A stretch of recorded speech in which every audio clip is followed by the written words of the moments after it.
आप देख रहे हैं आज की खबर। मैं हूं आपके साथ रागिनी सिंह। रुक करेंगे खबरों की ओर, लेकिन उससे पहले हेडलाइंस पर एक नजर।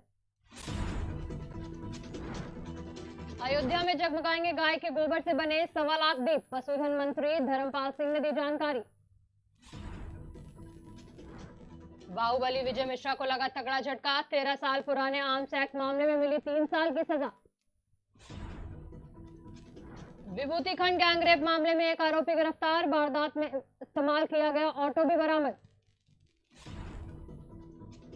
अमरोहा पुलिस ने एआईएमआईएम नेता को किया गिरफ्तार। पार्टी की बैठक में दूसरे पदाधिकारी पर की थी फायरिंग।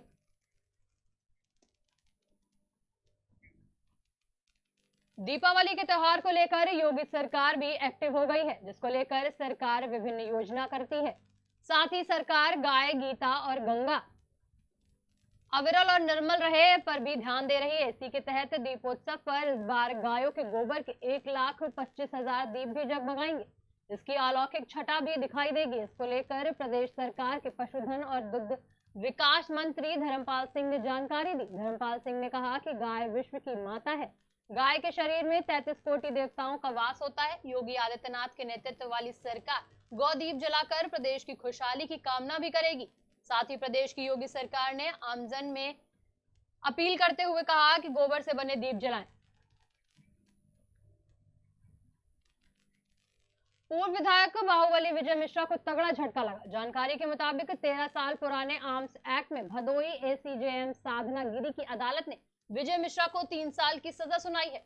आपको बता दें कि विजय मिश्रा के खिलाफ 65 से अधिक आपराधिक मुकदमे दर्ज है।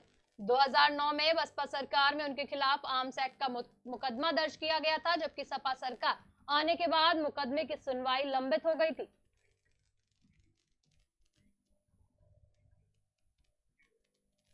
लखनऊ में ट्यूशन पढ़ाने वाली एक युवती से ऑटो सवार 2 बदमाशों ने दुष्कर्म की वारदात को अंजाम दिया था, जिसके बाद पुलिस ने इस मामले में एक आरोपी को गिरफ्तार कर लिया।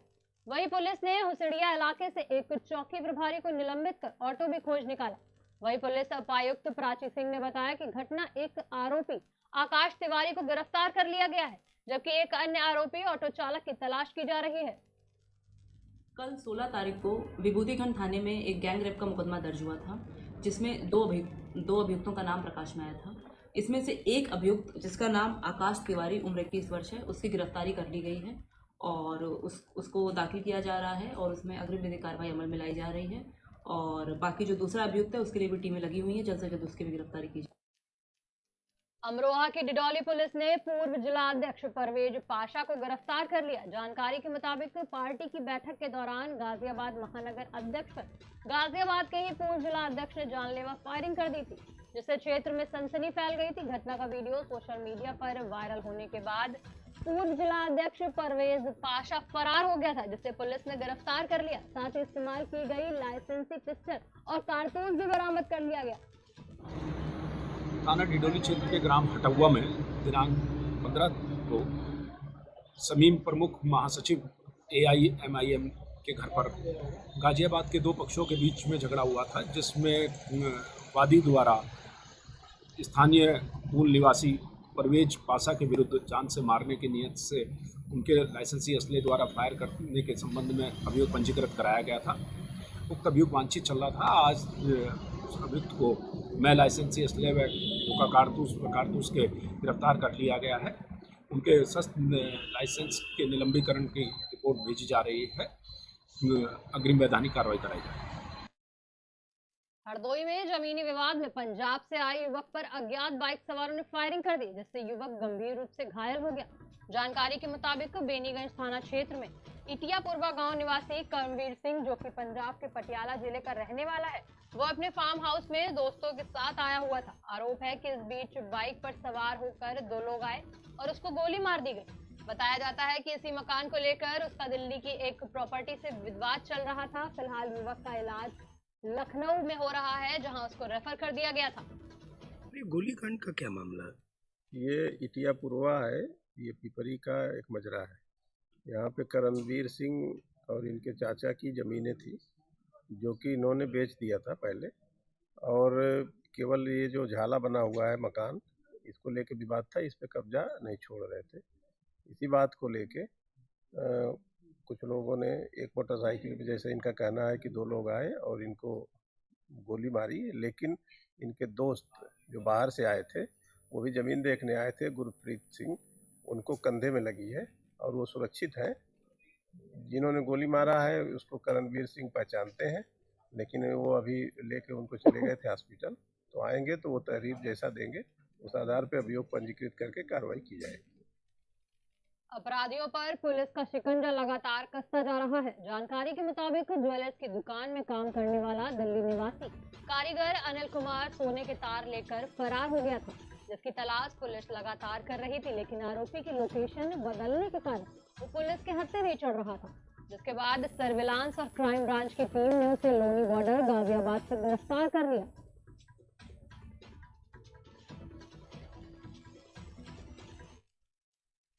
रेक्ट ऑफ लीगल सेल के चेयरमैन सैयद काब रसीदी ने प्रेस कॉन्फ्रेंस की। इस दौरान उन्होंने कहा कि स्वतंत्र भारत में पहली बार डॉलर के मुकाबले रुपया इतना कमजोर हुआ है। रुपये का इस तेजी से गिरना देश में गंभीर आर्थिक संकट की ओर इशारा कर रहा है। उन्होंने कहा कि जहां इंसानों की बुनियादी जरूरतें महंगी होती जा रही हैं और आमदनी में काफी गिरावट आई है, देश के जो संस्थान युवाओं के लिए रोजगार पैदा करते हैं उन्हें कुछ दोस्तों को फायदा पहुंचाने के लिए कौड़ियों में बेचा जा रहा है और युवा अपनी डिग्री लेकर बेरोजगार घूम रहा है। आप सब लोग जानते हैं कि भारत दुनिया का सबसे बड़ा लोकतंत्र है। हमारी एक संस्कृति है, हमारी एक परंपरा है। हमने हमेशा से दुनिया को अनेकता में एकता, राजनीतिक विभिन्नताओं में एकता, आर्थिक विभिन्नताओं में एकता, सांस्कृतिक विभिन्नताओं में एकता के साथ में जीने का मूल मंत्र दिया है। और हमेशा से वो देश जो सरवाइव नहीं कर पाते थे धार्मिक विभाजन के कारण या राजनीतिक विभाजन के कारण, भारतीय संस्कृति ने उनको एक दिशा दिखाई। आज वही भारत आर्थिक संकट के दौर से गुजर रहा है। अभी आपने देखा होगा कि तत्काल में हमारा जो रुपया है वो डॉलर के मुकाबले में आजादी के बाद सबसे ज्यादा कमजोर नजर आ रहा है। लगभग 83 रुपए के करीब गिरावट जो आई है, ये आजाद भारत में इसकी कल्पना किसी ने नहीं की। हरदोई में प्रदेश सरकार में उच्च शिक्षा राज्य मंत्री रजनी तिवारी के बुलावे पर राम कथा करने पहुंचे देश के प्रसिद्ध कथावाचक प्रेम भूषण महाराज ने हिजाब और घूंघट प्रथा का विरोध किया। उनके मुताबिक जब जयमाल सार्वजनिक रूप से होते हैं तो बहुओं को घर में सलवार सूट पहनाकर घूमना चाहिए। उन्होंने मदरसों से लेकर विद्यालयों में राष्ट्र प्रेम की शिक्षा पर जोर दिया। साथ ही उन्होंने यह भरोसा जताया कि आदि पुरुष फिल्म सरकार बैन कर देगी। भारत सरकार पहले वाली नहीं है, ये भगत सरकार है। जहां सनातन नहीं हो, किसी धर्म के प्रति विकृति आएगी, सरकार बैन लगा देगी। सरकार स्वभाव से सख्त हो गई है। लिबरल मालिक नहीं होना चाहिए। कलकत्ता में विषय आया था, मालिक अनुशासित होना चाहिए, तभी वो शासन को अनुशासन में बदल सकता है। यदि ईसाईयत, इस्लाम, हिंदू संस्कृति, दो हमारे और शाखाएं 3 हैं, किसी के प्रति कुछ विकृति आएगी और फिल्म इंडस्ट्री उसको दिखाएगा, उसको बैन कर ही दिया जाएगा। फिलहाल बुलेटिन में इतना ही। तमाम खबरों के लिए देखते रहिए आज की खबर।